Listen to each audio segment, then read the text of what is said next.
Today we honour the Indigenous peoples of this land, the oldest continuing cultures in human history. We reflect on their past mistreatment. We reflect in particular on the mistreatment of those who were stolen generations, this blemished chapter in our national history.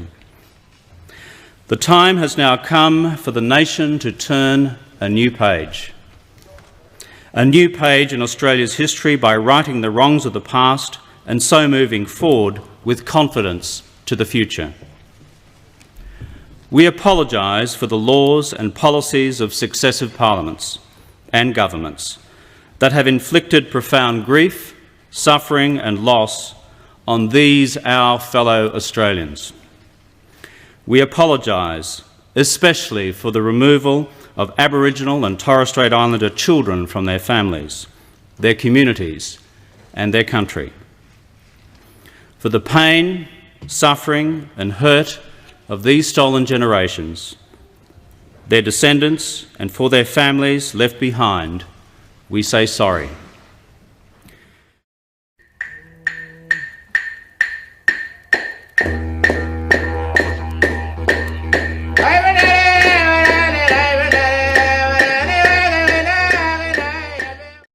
The British Empire long believed in ethnocentrism, which is the belief of superiority to all other ethnic groups.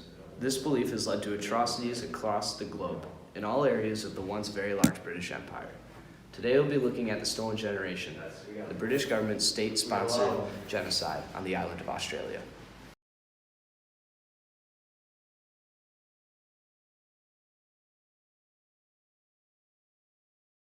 Beginning in the late 19th century, the British government and the state of Victoria authorised church and government organisations to begin taking control of the native people of Australia and their property. This first act was known as the Victorian Aboriginal Protection Act in 1869. It was the first state legislation that paved the way for the genocide. Soon after, many more policies with similar intentions started passing across the island. These quick changes came because the British citizens were taught to believe that the native people were too primitive for their own good, and that they were a threat to themselves and the British society. The citizens were also led to believe that the native people were being educated as the British would and taken care of while at such institutions. This was the message the government wanted them to believe, obviously. The following policies around Native people all reflected and continued the belief that the Native people would be better off if they lived like the British.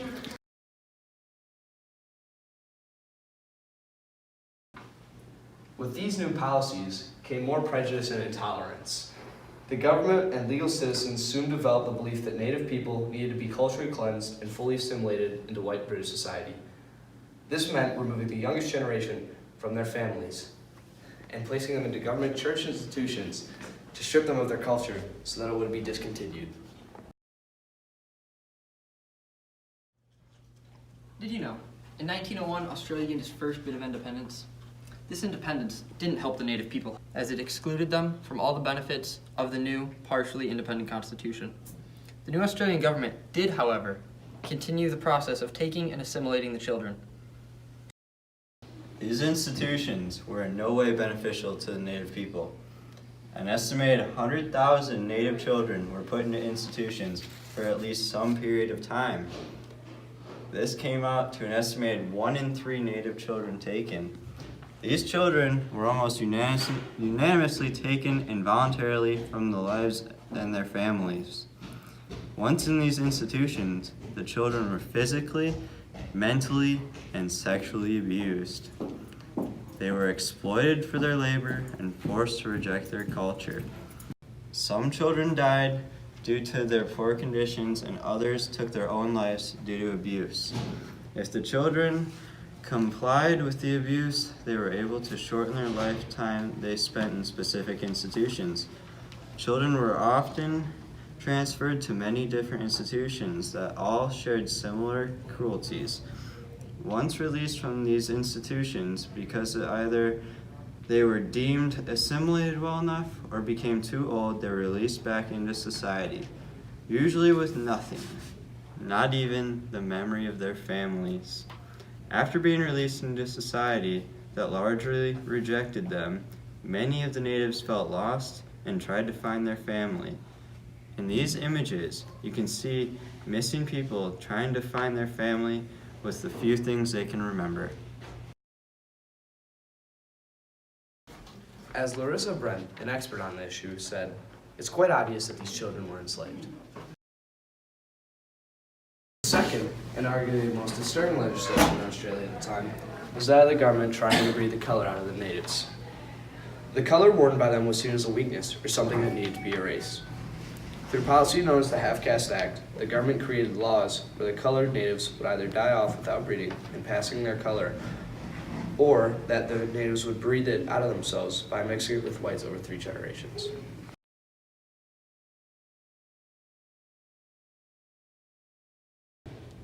This conference believes that the destiny of the natives of Aboriginal origin, but not of full blood, lies in their ultimate absorption by the people of the Commonwealth, and it therefore recommends that all efforts be directed to that end. The policy of the Commonwealth is to do everything possible to convert the half-caste into a white citizen.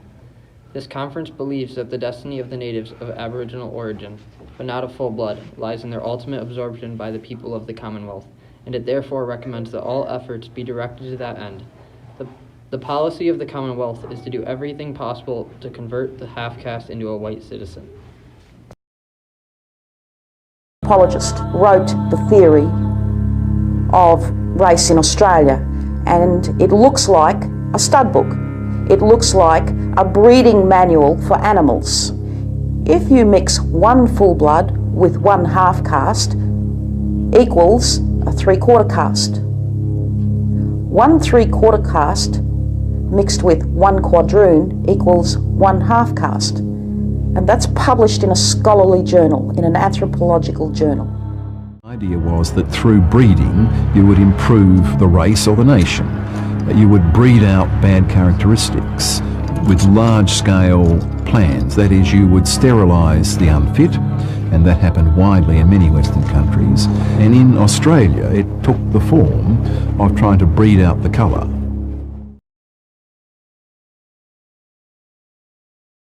These discriminatory laws were in place until the 1960s, when foreign pressure and open minds caused domestic activism from the British civilians. This domestic change was likely the key that finally brought good for the Aboriginals.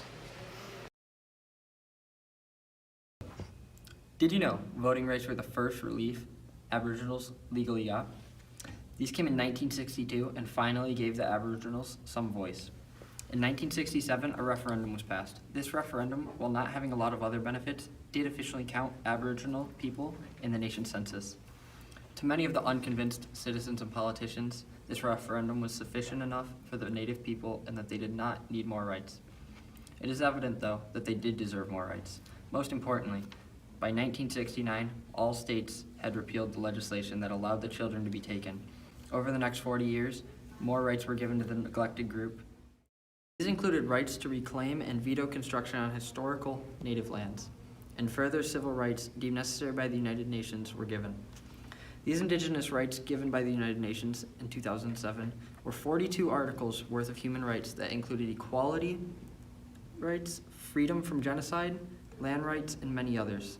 These rights have helped Indigenous people throughout the world gain a better quality of life and a sense of security. The question still remains, though, are these rights enough?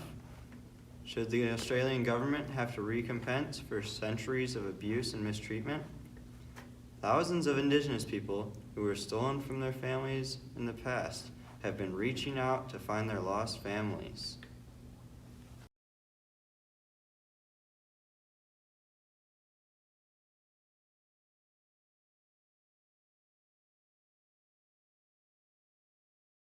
Downward spiral. There's nothing there for them but alcohol and drugs. There's nothing exciting or good for them to enjoy. Michael Ogilvie takes us to a popular spot where adults and children go to drink alcohol. Kimberley's alone, they drink 3 times as much alcohol than anywhere else in Australia. You know, a normal sitting for the boys to have a drink is 90 cans of beer. It's copious amounts of alcohol. You know, you can't, and they'll drink that in a day and then go back the next day and drink the same amount. They'll spend their whole wage on alcohol and not even flinch. In 1998, the Australian government made a National Sorry Day on May 26 to commemorate and remember the mistreatment of Aboriginal people. This day gives Aboriginals a day to remember their past. With all of these seemingly positive steps made, you would assume and hope that the Australian government is on the right path. This may still not be the case though. Children are still being taken from Indigenous families to this day by Child Protective Services. And the once beneficial government resources for Aboriginal families have shrunk dramatically.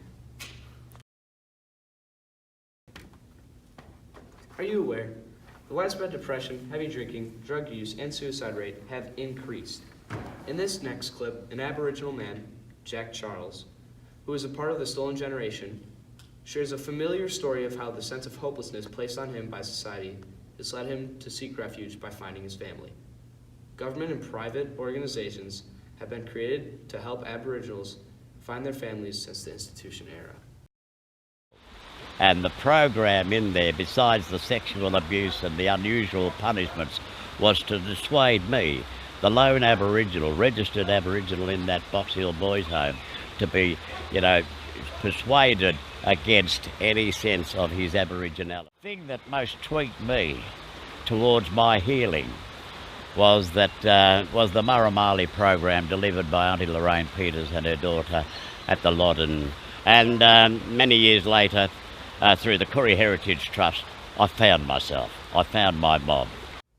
With a suicide rate of 5% in 2014, Native Australian suicide rate is 3.6% higher than that of the rest of the world, and is 385 times that of the United States.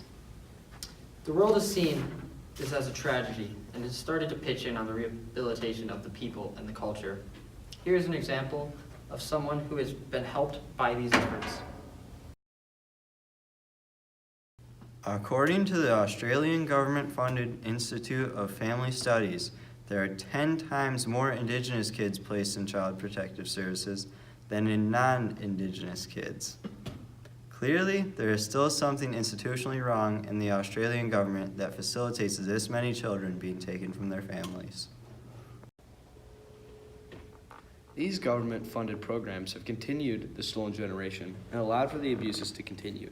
An estimated 6% of all Indigenous children were taken from their families. The people of Australia are told that the living conditions of these children are not up to par and that they must be removed from their families. These living conditions are so bad they cannot be debated, and it further outlined how the children are being stolen from their families to be assimilated. The Aboriginal and Torres Islander people are not able to grow because their government has consistently stolen their youngest and brightest minds, eliminated the long-living culture, and blocked equal opportunities from the Native families and communities. The Australian government's atrocious acts against the Native people over the last century have left much more than poor memories and outstanding grudges. Measures have been taken to help relieve the Aboriginal people of some of the pains they have been faced with, but much unjust legislation and de facto rejections of Aboriginals in society remain. It is evident that changes need to be made socially and politically to unify the island nation. Many scholars in the matter point to the need for Indigenous peoples' inclusion in the creation of policy that affects Indigenous people. These scholars believe it is likely that without this meaningful input from the most impacted group, little good will come.